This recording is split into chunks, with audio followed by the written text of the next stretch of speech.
사랑하는 아버지, 오늘 주님의 날에 성전에 모여 지난 한 주 동안 역사하신 하나님의 하신 일들을 되돌아보며 앞으로 오는 이번 한 주에는 또 어떻게 하나님이 역사하실지 기대하며 주님과 동행하는 기쁨의 한 주가 되기를 원하는 마음으로 성전에 들어옵니다. 또한 우리가 지난주에 서로 사랑하지 못하고 형제를 미워하거나 시기 질투하지 않았는지 돌아보며 주님 앞에 겸손히 마음을 내려놓습니다. 세상에서 빛과 소금으로 살아가며 어둠과 죄를 이기는 능력도 오늘 이 예배를 통해 우리 모두에게 임하게 하여 주셔서 우리의 선한 행실을 통해 찬양과 영광 주님께서 온전히 받으시기를 기도합니다. 예수 그리스도가 우리를 위하여 목숨을 버리시고 또한 화목제물이 되셔서 우리의 의로운 사랑이신 하나님과 완전히 하나가 되게 하셨습니다. 여러 가지 이유로 몸과 마음이 멀어진 성도님들에게 위로와 평강 있게 하시며 아름다웠던 은혜의 시간들을 기억하게 해주셔서 주 안에서 서로 관계가 회복되며 다시 완전히 하나가 되는, 화목하게 되는 은혜가 있기를 원합니다. 40년간 지켜주신 은혜에 감사하며 선교와 찬양과 교육과 및 지역사회와 40주년을 기념하는 행사를 합니다. 하나님이 어떻게 40년간 우리와 동행하셨는지를 우리의 믿음의 눈으로 이 행사를 통해 볼 수 있게 하시며 우리를 지켜주신 은혜에 감사하는 저희들이 되기를 소망합니다. 다음 주에 있을 5060 수련회와 여성은혜 동상과 9월에 있을 부흥회를 위해 기도합니다. 이를 통해 서로 사랑하며 겸손히 서로를 섬기는 우리 배단이가 되기를 소망합니다. 소그룹으로 말씀의 은혜를 나누는 오픈도어 모임과 성경 통독 및 중보기도 및 트리니티 성경 공부에 참여할 수 있는 여건과 마음을 주셔서 말씀과 기도가 이 성전에 가득 차고 넘쳐나는 풍성한 교회가 되게 하여 주시기를 원합니다. 단위에 세우신 담임 목사님 장중에 붙들어 주시고 하나님의 말씀을 대언할 수 있는 지혜와 능력을 날로 더하여 주셔서 단위에서 선포하시는 말씀을 통해 하나님이 우리에게 주신 은혜가 하나도 빠짐없이 성도님들의 마음에 새기게 하여 주시기를 원합니다. 정성으로 준비한 찬양대의 찬양을 기쁘게 받아주시며 예배를 위해 헌신하시고 수고하시는 모든 사역자들에게 신령한 복을 내려주시기를 원하며 이 모든 말씀 우리를 사랑하시는 예수님의 이름으로 기도드립니다. 예레미야 1장 4절부터 10절까지 말씀을 합독하겠습니다. 여호와의 말씀이 내게 임하니라. 이르시되 내가 너를 모태에 짓기 전에 너를 알았고 내가 배에서 나오기 전에 너를 성별하였고 너를 여러 나라의 선지자로 세웠노라 하시기로 내가 이르되 슬프도소이다. 주 여호와여 보소서 나는 아이라 말할 줄을 알지 못하나이다 하니 여호와께서 내게 이르시되 너는 아이라 말하지 말고 내가 너를 누구에게 보내든지 너는 가며 내가 내게 무엇을 명령하든지 너는 말할지니라. 너는 그들 때문에 두려워하지 말라. 내가 너와 함께하여 너를 구원하리라. 나 여호와의 말이니라 하시고 여호와께서 그의 손을 내밀어 내 입에 대시며 여호와께서 내게 이르시되 보라 내가 내 말을 내 입에 두었노라. 보라 내가 오늘 너를 여러 나라와 여러 왕국 위에 세워 내가 그것들을 뽑고 파괴하며 파멸하고 넘어뜨리며 건설하고 심게 하였느니라 하시니라. 아멘. 이는 살아계신 하나님의 말씀입니다. 이 시간 할렐루야. 오늘도 하나님이 주시는 은혜와 평강이 여러분의 삶에 가득히 누려지는 모두가 되시기를 주님의 이름으로 축복합니다. 오늘 우리가 여기에 있는 것은 하나님의 은혜라는 사실을 인정하십니까? 아멘. 하나님이 택하셔서 하나님이 우리를 불러 모아 주신 줄로 믿습니다. 내 의지대로 내가 원한다고 해서 되어지는 일이 아니기 때문에 그래요. 하나님이 사람을 택하셔서 쓰시는 것은 일방적입니다. 타협이 없으세요. 의사를 묻고서 그렇게 하시지 않아요. 그냥 명령하시는 거예요. 하나님의 말씀이 갑자기 어떤 사람에게 임했다, 성경은 그렇게 말씀합니다. 그렇잖아요. 하나님이 왜 하필 그 사람을 그때 택하시는지 이유를 설명하지 않아요. 하나님은 그 사람을 택하셔서 사용하실 만한 하나님의 주권이 있기 때문입니다. 그것은 하나님의 영역이에요. 우리가 이러쿵 저러쿵 말할 자격이 없습니다. 하나님의 주권을 인정한다면, 하나님이 전지전능하신 분이시란 사실을 믿는다면, 하나님은 충분히 그러실 분이시란 사실을 우리는 인정할 수밖에 없습니다. 왜냐하면 하나님의 선택은 실수가 없기 때문에 그래요. 오늘 함께 읽진 않았습니다만 1절로 말씀해 보면 예레미야가 언제 하나님의 말씀을 받았는지 그 시대를 설명하고 있습니다. 베냐민 땅 제사장들 중에서 hil기야의 아들 예레미야에게 임하신 하나님의 말씀, 그때가 언제냐 하면 유다 왕 요시야가 다스린 지 13년이었다, 그렇게 말씀합니다. 그리고는 그 말씀이 언제까지 지속되었느냐, 시드기야 11년, 그래서 말까지, 곧 5월에 예루살렘이 사로잡혀 갈 때까지, 유다가 망할 때까지 이 예레미야에게 하나님의 말씀이 임했어요. 그 시기를 굳이 따져본다면 약 41년쯤 되는 기간이었습니다. 그 이전부터 하나님께서 끊임없이 부지런히 하나님이 사람을 택하셔서 선지자들을 통하여 말씀하셨던 사건을 제외하고더라도 유다의 마지막 끝나는 망할 때까지 하나님이 계속해서 포기하지 않으시고 말씀하셨다는 이야기입니다. 바꿔 얘기해 보면 하나님이 포기하지 않으시고 끊임없이 말씀하셨음에도 불구하고 이스라엘 백성은 끝까지 듣지 않았다는 이야기가 되겠죠. 얼마나 엄중한 말씀이었을까요? 이스라엘 백성이, 하나님 택하신 그 백성이 망하지 않기를 그렇게 간절히 원하시는 하나님의 준엄한 말씀이 무려 41년 동안 예레미야에게 임했습니다. 근데 하필 요시야라는 왕이 다스릴 때였어요. 열왕기의 말씀을 읽어보면 열왕기하 22장의 말씀에 이 요시야라는 왕이 어떤 왕이었는지를 설명하고 있는데 8살 때 왕이 됩니다. 여러분, 8살짜리 왕이 왕노릇 했겠어요? 그런데 참 놀랍게도 그 많은 왕들 중에서 이 요시야는 하나님 보시기에 정직히 행하여 그 조상 다윗의 길로 행했고, 그리고 좌로나 우로나 치우치지 않았던 그런 칭찬받는 왕으로 소개되고 있습니다. 그가 재위한 지 18년째 되던 해에 갑자기 성전을 보수해야겠다, 그런 마음이 들었어요. 그래서 성전을 보수하는 공사를 시작합니다. 그런데 대제사장이요, 성전을 보수하다가 율법책을 발견한 거예요. 그래서 서기관에게 그 율법책을 전달하고, 그 서기관이 율법책을 들고 와서 그 율법책을 읽을 때 이 왕이요 자기 옷을 찢습니다. 비로소 깨닫는 거예요. 하나님의 진노하심이 큰 이유가 무엇이었는지 비로소 깨닫게 된 것입니다. 이 율법책의 말씀대로 우리 조상들이 말씀을 지키지 않았구나, 그렇게 살아가지 않았구나 라고 했다는 것이죠. 여러분, 요시야가 이 율법책을 발견한 때가 예레미야가 활동을 시작한 이후로 약 5년이 지났을 때입니다. 그 얘기는 이 요시야 왕조차도 하나님의 말씀 없이 살았던 때가 있는 거예요. 대제사장이 율법책 없이 대제사장 노릇을 하고 있었던 시대라는 이야기입니다. 백성들은 말할 것도 없죠.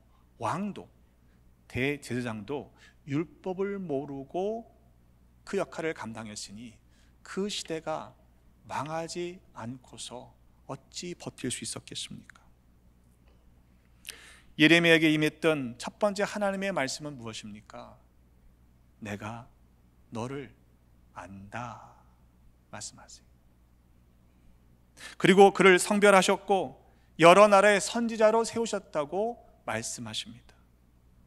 4절로 보니 여호와의 말씀이 내게 임하니라 이르시되 내가 너를 모태에 짓기 전에 너를 알았고 네가 배에서 나오기 전에 너를 성별하였고 너를 여러 나라의 선지자로 세웠노라 하시기로. 하나님이 아셨어요. 성별하셨어요. 택하셔서 선지자로 세우셨다고 말씀하시는데 그 시점이 우리가 오늘 주목해야 될 부분 중에 하나입니다. 언제요? 모태에 짓기 전에. 놀랍지 않습니까, 여러분? 이 생물학적으로 우리가 생명이 잉태되기 전부터 하나님이 어떻게 하셨다고요? 우리를 아신다 말씀하십니다. 여러분, 이게 어떻게 가능한 일입니까? 우리가 모태에 지어지기 전에도, 어머니의 배에서 나오기 전에도 하나님은 우리를 아시고 택하시고 세우신다는 거예요.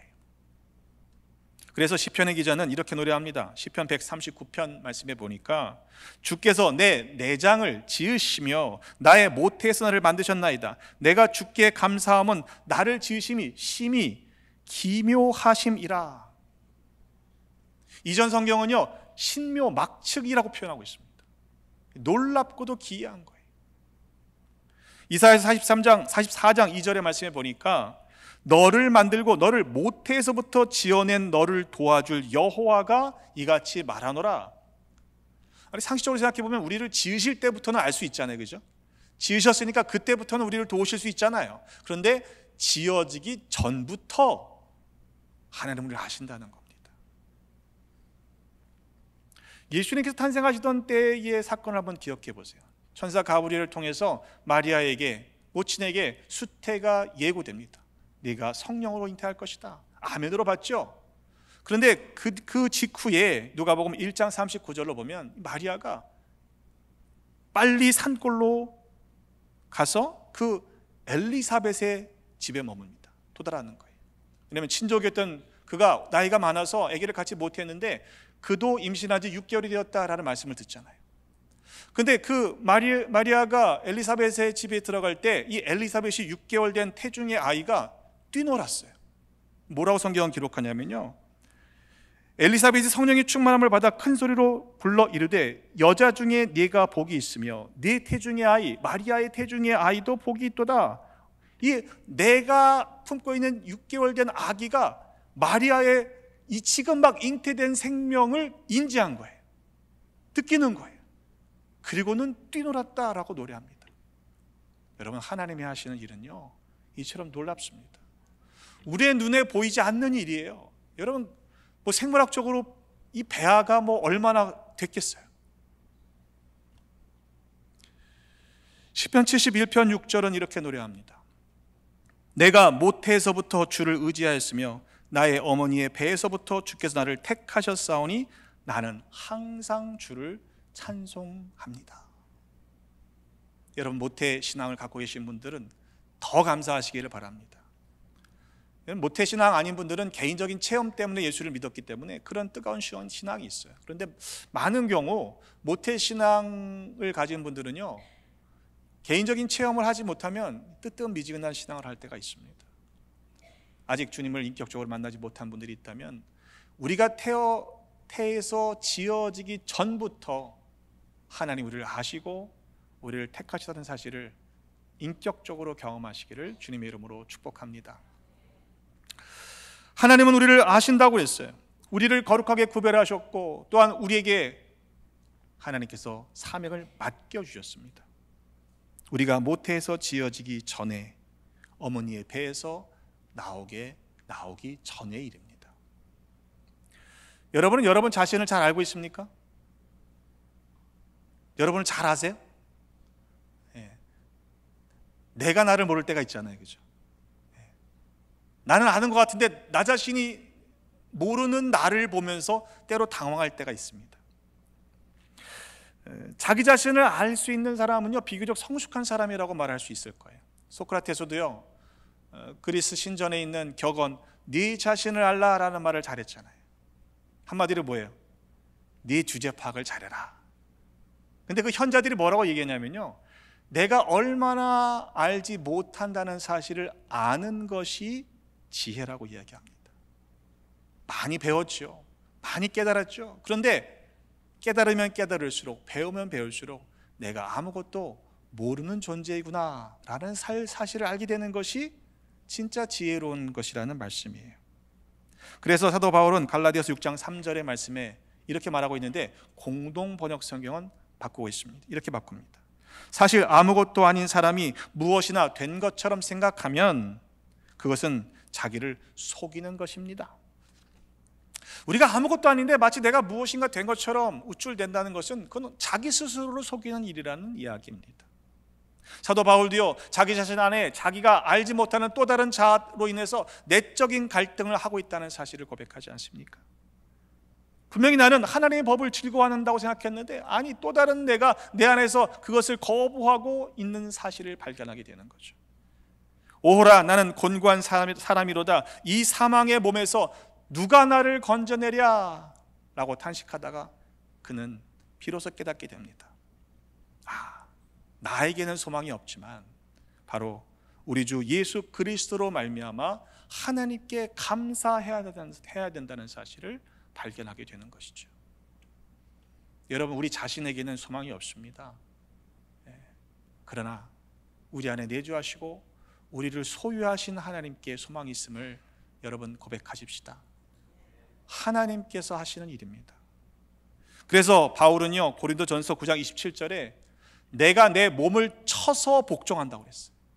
오죽하면 바울과 같은 사람도 그런 내적 갈등과 영적인 싸움에서 버림받지 않도록 스스로를 쳐서 복종시켰다는 것이죠.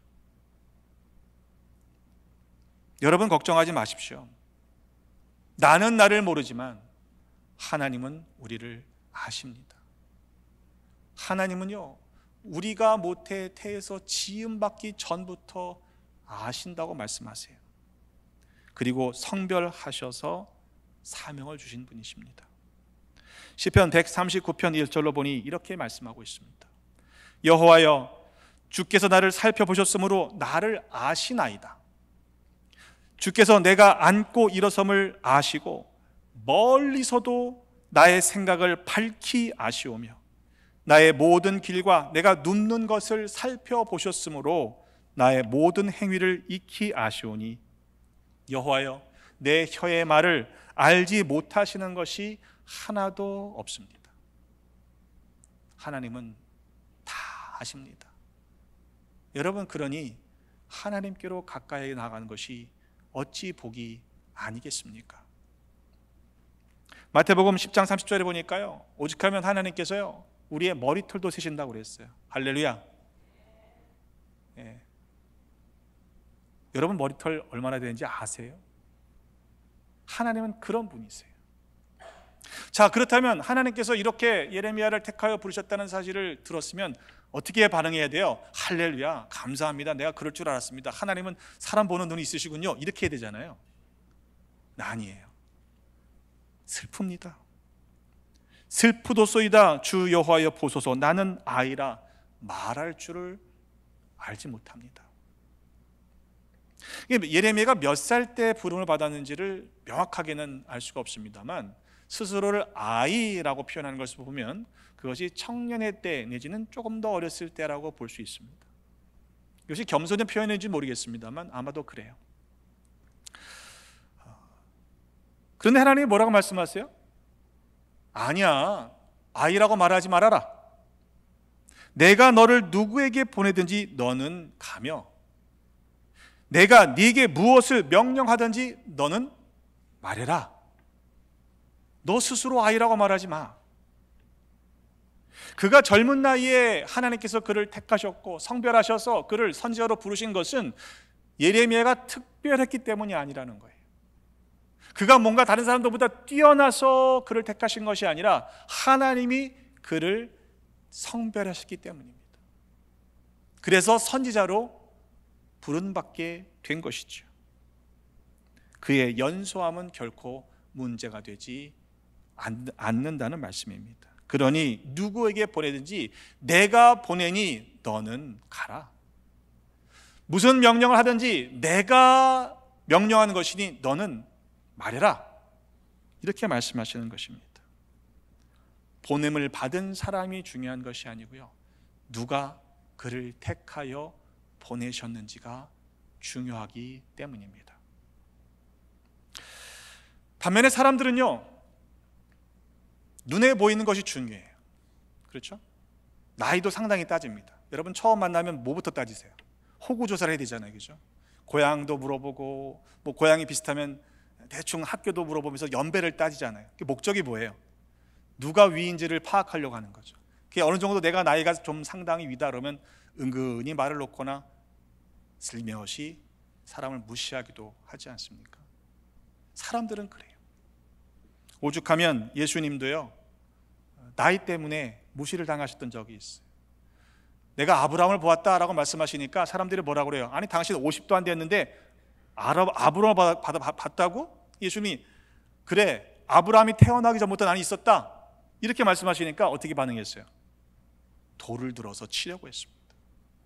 사람들은 그래요. 그래서 바울은요, 디모데에게 권면합니다. 디모데전서 4장 12절의 말씀에 누구든지 내 연소함을 업신이 여기지 못하게 해라. 그렇게 하려면 오직 말과 행실과 사랑과 믿음과 정절에 있어서 믿는 자에게 본이 되어야 한다 말씀하고 있는 것이죠. 물론 나이가 많이 들었다고 해서 모두가 다 할 수 있는 것도 아닙니다. 모세가 몇 세에 부름받았죠? 80세. 80 안 되신 분들은 아직 가능성이 있습니다. 그렇잖아요. 그리고 120까지 쓰셨잖아요. 하나님이 택하시면요, 나이는 문제가 안 돼요. 아멘? 이 나이에 뭐 그러시면 안 돼요. 그건 믿음 없는 소리예요.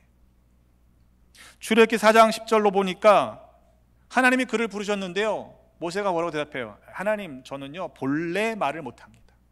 그리고 하나님께서 나에게 명령하신 후에도 역시 그러합니다. 나는 입이 뻣뻣하고 혀가 둔한 사람입니다. 뭐라고 그러세요? 야, 누가 사람의 입을 지었냐? 그냥 잔말 말고 가라. 그러면 어떻게 해야 돼요? 네 하고 가야지 않겠습니까? 그런데 그 이야기를 듣고도요, 내가 너의 입에 할 말을 줄 거야 라고 말씀하셨음에도 뭐라고 이야기하냐면 오 주여, 보낼 만한 사람을 보내십시오. 나는 아니라는 거죠. 그때 하나님이 노하셨다 그랬습니다. 아니, 네 말 잘하는 형 있지 않냐? 아론에게 내가 너와 내게 할 말을 그 입에 넣어줄 거야. 여러분, 예언은요, 내가 앞의 일을 미리 알기 때문에 하는 것이 아니에요. 하나님의 말씀을 맡겨주셨기 때문에 그 말씀을 전하는 메신저인 것이죠. 그 동일하신 하나님께서 예레미야에게도 임하셨습니다. 그러니 너는 그들 때문에 두려워하지 말아라. 내가 너와 함께하여 너를 구원할 것이다. 나 여호와의 말이니라 하시고 여호와께서 그의 손을 내밀어서 직접 그의 입에 대십니다. 여호와께서 내게 이르시되 보라, 내가 내 말을 네 입에 두었다. 여러분, 예레미야의 입술에 두신 말씀은 예레미야의 말이 아니라 하나님의 말씀이라고 확인해 주고 계시는 것이죠. 지난 도미니카 공화국에서 있었던 한미 연회 선교대회 때 수요일날 저녁에 전도 집회를 했어요. 그래서 현지인들을 한 1,500명 정도 모였는데 뜨겁게 집회를 했습니다. 근데 거기에서 제 시선을 빼앗는 한 분이 있었어요. 아마 모세가 들었다고 해도 딱 좋을 만한 커다란 지팡이랑 머리는 백발의 수염을 가신 그 현지인인데 옷도 하얗게 입었어요. 저는 무슨 출연하는 배우인 줄 알았어요. 근데 알고 보니까 스스로 선지자라고 말하고 다니는 분이래요. 여러분, 선교제 가면요 별별 사람 참 많습니다. 하루아침에 나는 가슴이 뜨거워지니까 난 오늘부터 목사할래. 그럼 목사한 거예요. 나는 선지자다 그러고 다니는 분들도 많습니다. 여러분, 목회자 한 사람이 교회에 끼치는 영향이 얼마나 크다는 사실을 안다면 사실 우리는 굉장히 신중하게 목회자를 키워내야 하지 않겠습니까? 물론 신학교육을 받지 못했다고 해도 하나님께서 택하셔서 쓰시는 사람은요, 저는 쓰실 수 있다고 생각해요. 그렇잖아요. 뭐 선지자들이 신학교육 받았어요? 안 그렇잖아요.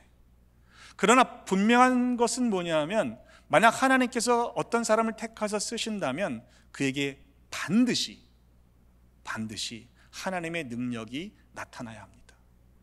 하나님은 그러신 분이세요. 하지만 위험한 요소도 있죠. 선지자가 아님에도 불구하고 스스로 선지자라 말하는 사람들이 많기 때문에 그래요. 마지막 때는 더 그렇습니다. 신명기 18장 이후로의 말씀에 이 경고의 말씀이 있습니다. 하나님께서 사람을 택하셔서 선지자로 세우시고 그의 입에 말을 주어서 말씀을 선포하게 하실 터인데 그 선지자의 입술을 통해 주시는 하나님의 말씀을 듣지 않으면 너희들 벌 받을 거다 경고하십니다. 하지만 하나님이 주신 말씀이 아닌데도 선지자 스스로가 자기 말을 멋대로 하거나 하나님의 이름을 빙자해서 이거 하나님이 주시는 말씀이라고 거짓으로 이야기하면 그는 죽을 것이다 경고하십니다. 사람들이 뭐라고 그래요? 속으로 생각하는 걸 하나님이 아시잖아요. 네가 마음속으로 이르기를 그 말이 여호와께서 이르신 말씀인지 우리가 어떻게 하리요 하리라. 우리 심중을 꿰뚫으시는 분이시니까 뭐라고 말씀하시냐면 만일 선지자가 있어 여호와의 이름으로 말한 일에 증험도 없고 성취함도 없으면 이것은 하나님이 주신 말씀이 아니라는 거예요. 하나님의 말씀은 반드시 증험과 성취함이 있습니다. 믿으십니까? 사람이 착각할 수 있죠. 이것이 분명히 하나님의 말씀이라고 믿고 받았는데 이루어지지 않으면 뭐예요? 그건 하나님이 주신 말씀이 아니라는 거예요.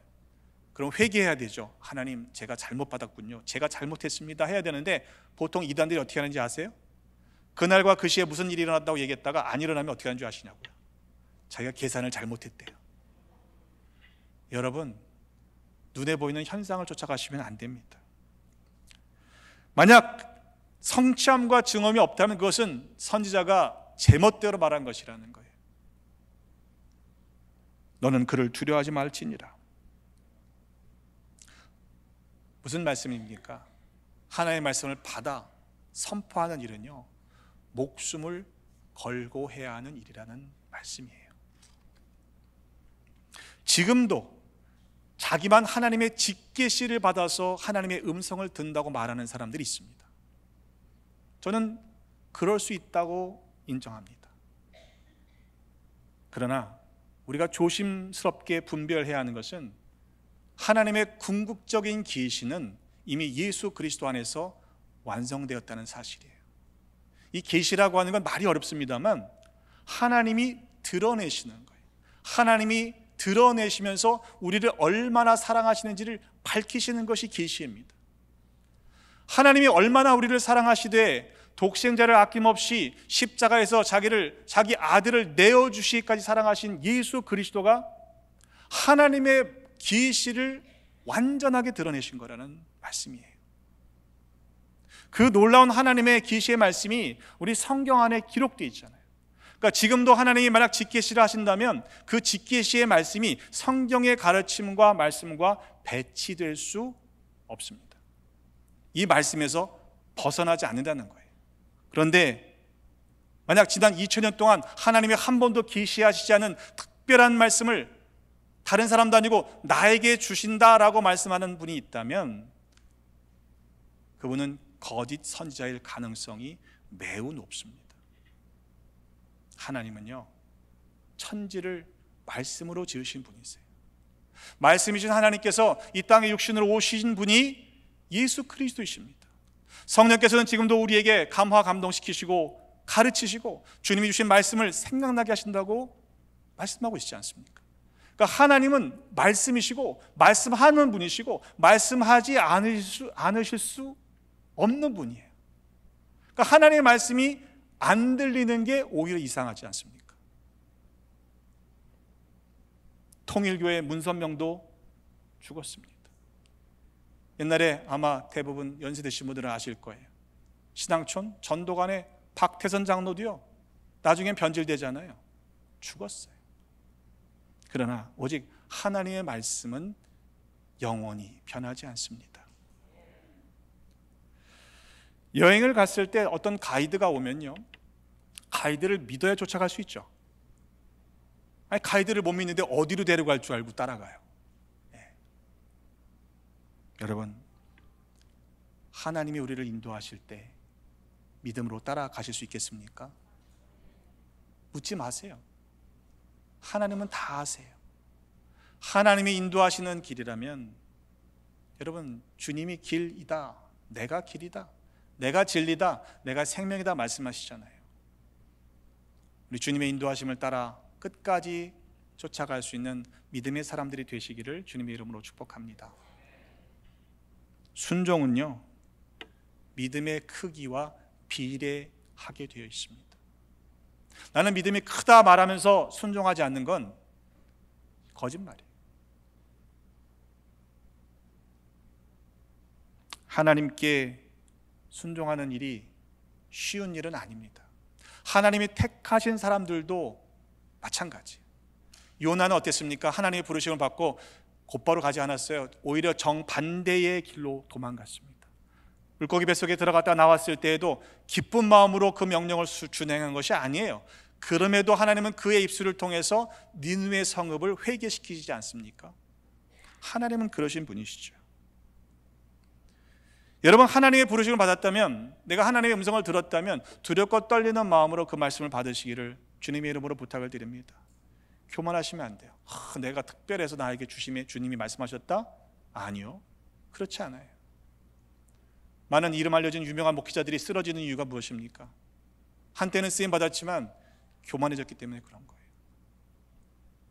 그래서 고린도전서 10장 12절의 말씀에 바울은 이렇게 경고합니다. 그런즉 선줄로 생각하는 자는 넘어질까 조심해라. 왜 성령 충만함을 허락하시는 것입니까? 그래서 성령 충만함을 주시는 것이라고 저는 믿습니다. 성령 충만함의 사건은요, 그저 우리가 기도하다가 가슴 뜨거워지는 것을 목표로 하질 않아요. 성령 충만의 사건은 그 자체가 목적이 아닙니다. 성령 충만해야만 맡겨주신 사명을 감당할 수 있기에 성령 충만함의 은혜를 주시는 것이기 때문에 그래요. 여러분, 성경의 모든 예를 보세요. 성경이 근거가 되셔야 되잖아요. 내 경험이 근거가 되면 위험합니다. 사도행전 2장 1절에 오순절 다락방에 모였던 120문도의 제자들에게 성령께서 강권적으로 임하셔서 성령의 말하게 하심을 따라서 각각 다른 나라의 말로 말했다. 이게 방언의 사건이잖아요. 성령이 임하시니까 성령의 역사 때문에 말이 달라도 문제가 되지 않았다는 것입니다. 다른 나라 사람들이 모였다고 해서 그것이 장애가 되지 않았다는 거예요. 그들 모두가 성령의 말하게 하심을 따라서 하나 되는 역사를 이루어낸 것이 성령 강림의 사건 아닙니까? 사도행전 4장 8절로 31절에 보면 소심했던 두려웠던 겁장이 베드로가요, 담대하게 하나님의 말씀을 증거하게 된 이유가 무엇입니까? 성령 충만하여 이르되 백성의 관리들과 장로들아, 이렇게 이야기합니다. 담대하게 공의 앞에서 하나님의 말씀을 증거하는 거예요. 또한 빌개를 다음에 모인 곳이 진동할 때 무리가 다 성령이 충만하여, 사도들만이 아니라 무리들도 함께 성령이 충만하여 담대히 하나님의 말씀을 전했다. 이것이 성경의 기록입니다. 사도행전 7장 55절에 스데반이 담대히 하나님의 말씀을 증거할 때 성령이 충만하여 하늘을 우러러 주목하여 하나님의 영광과 및 예수께서 하나님 우편에 서신 것을 보고 말합니다. 하늘이 열리고 인자가 하나님 우편에 서신 것을 보노라. 근데 성령이 충만해서 어떻게 됐어요? 스데반은 죽었어요. 여러분, 성령이 충만하지 않고서는 순교할 수 없기 때문입니다. 성령 충만 사건으로 끝나지 않았다는 것을 잊지 말아야 합니다. 예레미야를 선지자로 부르시고 그에게 주신 말씀이 무엇입니까? 보라, 내가 오늘 너를 여러 나라와 여러 왕국 위에 세워 네가 그것들을 뽑고 파괴하고 파멸하고 넘어뜨리며, 파괴하시는 것이 목적이 아닙니다. 건설하고 심게 하였느니라. 심었다는 얘기는 언제가 자라 거둔다는 말씀이겠죠. 하나님의 말씀을 듣지 않았던 나라들은요, 이방 백성들뿐만 아니라 심지어 택하셨던 이스라엘도 무너뜨리십니다. 그러나 그 무너뜨리신 것은 파괴가 목적이 아니라 다시금 건설하기 위한 하나님의 선택임을 우리는 이해해야 합니다. 여러분, 어떻게 살아가시겠습니까? 나도 나를 모르는 내 자신의 욕망과 열정을 가지고 살아가지 마십시다. 그건 언젠가 사라지고 무너지고 말아야 할 것들이기 때문에 그렇습니다. 나 자신보다 나를 더 잘 아시는 하나님 아버지께 여러분의 인생을 던져보십시오. 아이와 같은 나 자신의 연약함 때문에 주저하거나 망설이지 마십시다. 눈에 보이는 대적들 앞에서 주눅들어서 겁먹고 두려워하지 마십시오. 우리를 모태에서 짓기 전부터 아시고 우리를 성별하시고 우리에게 사명을 맡겨주시는 하나님은 전지전능하신 아버지이십니다. 우리에게 맡기신 하나님의 그 크신 능력을 힘입어 담대히 감당하는 믿음의 사람들이 되시기를 주님의 이름으로 축복합니다. 성령 충만함으로 끝나지 마시고 성령 충만함을 통해서 우리에게 맡기신 그 사명들을 담대히 감당하는 하나님의 백성들, 우리 배단의 모든 지체들이 되시기를 주님의 이름으로 축복합니다. 기도하겠습니다. 아버지 하나님, 우리를 지으시고 성별하여 주시고 사명을 맡겨 주셨으니 감사드립니다. 그러나 때로 나 자신의 연약함 때문에 순종하지 못할 때가 있었습니다.